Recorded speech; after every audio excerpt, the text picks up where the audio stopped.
नाज़रीन, टंडो आदम शहर ऐं भरपासे में बरसात बंद थियण खे केतिरा ई ॾींहं गुज़री विया, पर बरसाती पाणी अञा ताईं नेकाल नाहे थियो। टैक्सी ड्राइवर ऐं शहरी सख़्त परेशानी जो शिकार आहिनि।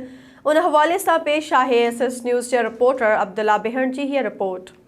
जी नाज़रीन, असीं हिन वक़्तु जेको आहे पंहिंजो टंडो आदम जे रेलवे स्टेशन वटि मौजूदु आहियूं, जिते भई केतिरनि ॾींहंनि खां बरसाति बंदि थियण बावजूदि हिते जेको आहे बरसाती पाणी जेको आहे अञा ताईं बि जेको आहे निकाल न थी सघियो। हिते जे रहवासियुनि ऐं जेको टैक्सी ड्राइवरनि जेको हिते जेको आहे SS न्यूज़ सां वीचार वञी रहियो चयो आहे त असांखे केरु ॿुधण लाइ अचो न हिते जे इलाइक़े वारनि सां ॻाल्हाए थो तव्हां छा मसइलो आहे। जी तव्हां पाण ख़ुदि ॾिसी सघो था त असांजो रेलवे स्टेशन टंडो आदम जो जेको मेन स्टेशन आहे उन में पैसेंजरनि जो बि अच वञ आहे। इन में परियां अलायार ॻोठ आहे, जटियापाड़ो आहे, तक़रीबन पूरो इलाइक़ो हिन पाणीअ मां ईंदे वेंदे आहे। हिन खे ॿियो को बि रस्तो कोन्हे।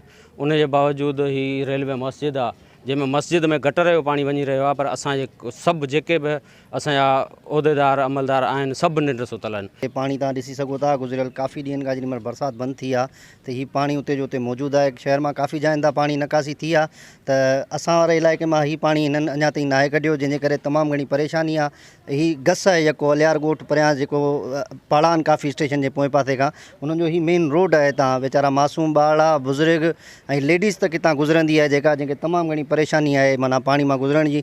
असांजो मेन रेलवे स्टेशन ते जेको आहे रेलवे मस्जिद आहे, उहा बि हींअर पाणी गटर जो पाणी मस्जिद में अंदरि पियो वञे। नमाज़िन खे तमामु घणी परेशानी आहे। जी नाज़रीन, तव्हां हिते जे रहवासियुनि ऐं जेको टैक्सी ड्राइवर ॻाल्हियूं ॿुधियो त हुननि जो इहो चवणु आहे त असांजो जेको रेलवे मस्जिद उते आहे उते हुजण बावजूदि बि जेको नमाज़िन खे तमामु घणी परेशानी आहे।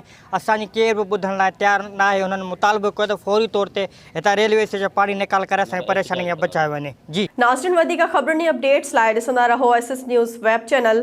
असांजे चैनल खे लाइक ऐं सब्सक्राइब करणु न विसारींदा।